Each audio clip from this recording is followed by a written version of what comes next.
News from Thursday night's Town Council meeting on this episode of Barnstable Today. It's Friday, March 21st, 2014. I'm Sarah Colvin.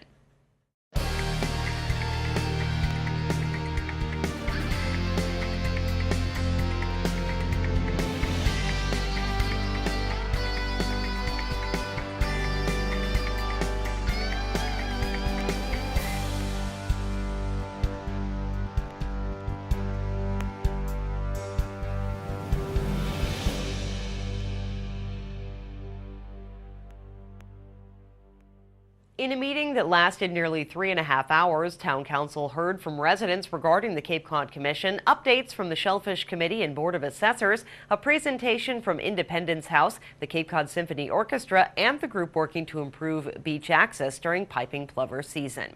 At the beginning of the meeting, Council President Jessica Rapp-Grassetti called for a postponement of item 2014-067, dealing with the merits of a citizen petition pertaining to the Cape Cod Commission.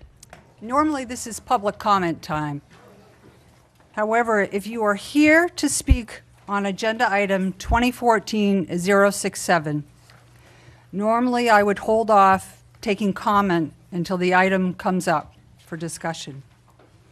However, it has come to my attention that there is a potential error in the legal posting for this item. Therefore, I will accept a motion to postpone item 2014-067 to our April 3rd meeting. So moved. Second. Any discussion? All those in favor of postponing item 2014-067 to our April 3rd meeting? Council voted 12-1 to postpone that public hearing to the next meeting. President Rapp-Grassetti did allow public comment relating to the issue. Independence House Executive Director Lisetta Hurge-Pudman spoke before the council about the organization's work to help victims of domestic violence. Barnstable High School student Peyton Brito is part of the BHS Mentors in Violence Prevention Club. She spoke about the group's work. Hello, everybody. My name is Peyton Brito, and let me just start out by saying how happy I am to be here with my peers representing Barnstable High School's Mentors in Violence Prevention Club. Tonight I stand in front of you all to illustrate how this club has positively affected and educated not only the members of our club, but also the students and staff of Barnstable High School. Domestic violence is one of the most pervasive violations of human rights in the world, one of the least prosecuted crimes and one of the greatest threats to human culture. It has tremendous cost to communities, nations, societies, for public well-being, health, and safety, for students, for school achievement and productivity in public programs. If left unaddressed, these human rights violations pose serious consequences for current and future generations and towards efforts to ensure peace and security. Our goal as a club, and I believe I can speak for the Independence House as well, is to eliminate the presence of domestic abuse and to prevent it from occurring in the future. We do this by educating the community and by raising awareness about the unfortunate and unnecessary actions that many are blind to. Our club enables us to teach our peers signs of unhealthy relationships, ways to protect themselves from being victims, and most importantly, how to prevent violence. Malcolm X once said, "Education is the passport to the future," and I would like to add in, better. Education is the passport to a better future. By educating our peers, we are able to promote a culture of equality between men and women. By educating our peers, we give them the responsibility to stand up to the wrongs that they witness. And by educating our peers, we create a bridge to an environment with less violence and less victims. As a club, we have many projects in the works and even more plans for the future. Our goal is big, and we know it starts with us. We will be able to make Barnstable High School a safe environment for our peers. We will be able to spread our knowledge to put a halt to the violence, and we can only do this with your support.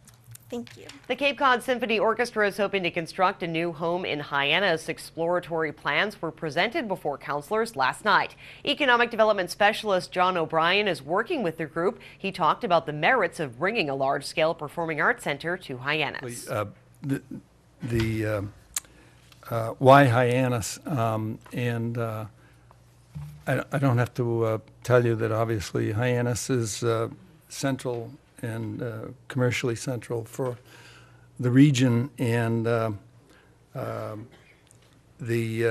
because it's Cape Cod, we knew there would be opinions from a variety of different people as to where a major facility like this should go. And so we undertook a preliminary search that went from basically Mashpee to Dennis, and we looked at some 15 sites and came back to the conclusion, obviously, that a facility like this belonged in Hyannis, which is the hub of things that happen on Cape Cod. So the value to the town, I don't have to really sell you on that, I don't think, because as was mentioned, when the symphony plays, the downtown is really busy. And so we envision when this facility is built that there'll be ancillary investments near it and collateral to it, and area businesses will benefit from it. So it'll be linked to the other obvious businesses here. In the relationship with the town of Barnstable, we think it'll be significant for economic development. Orders of the day included the request for funding to replace a damaged school vehicle. Director of Finance Mark Milne presented details. This item's before you here tonight because under mass finance laws, any insurance reimbursement they receive in the amount of $20,000 or more requires legislative approval for appropriation. The school department sustained a vehicle damage on one of their vehicles this past July. The vehicle was considered a total loss. Fortunately, there were no serious injuries, and so we received the insurance reimbursement for the vehicle, and we're just asking that we use it to replace the vehicle that was purchased, to fund towards the vehicle that was purchased. Thank you. That request was unanimously approved. Director of Growth Management Joanne Miller-Buntich outlined plans to use grant funding to enhance outdoor space near Hyannis Harbor. We applied for and have been awarded funding from EA park grant for improvements to the Pleasant Street pier area in the amount of $233,795. It took us two times to be successful, but we kept at it. When we were preparing the grant application, we also prepared a concept plan, which is in your packet. We did a lot of outreach with the public to make sure that the plan reflected everybody. It's a multiple use site, and we wanted to make sure that everybody was still, all the stakeholders were still able to use the site the way they wanted to be used. And we view this as an economic development project. The implementation of the pier area improvements enhance the area, extend our walkway to the sea, which is the first of your handouts there, and the pier. I guess it's not working. I'm sorry. The pier is where that boxed area is on the site. This is the pier, the broad area of the pier that we're proposing to improve. We think it will support visitor retention, increase access to the water, and all of those good things that the walkway does. The next slide shows, this is the concept plan that we submitted for the grant. So this shows a broader area of improvement. It also shows the Steamship Authority grassed area there to the north of the site, and we have worked closely with the Steamship Authority, and in the end the two sites will become sort of one. The next slide shows the specific area that you're actually voting on. As I said, this is a complicated site. Oh, I'm sorry, the one you have in your handout is correct. This line is in the wrong place here. The green line in your handout is the right one, where it shows that easement line. So none of the easements or the other parcels are able to be improved as part of the park. This particular grant, they will be working with those stakeholders separately. So the one that you have, the handout that you have in your Councilors wanted more time to discuss the plans and postponed action until the April 3rd meeting.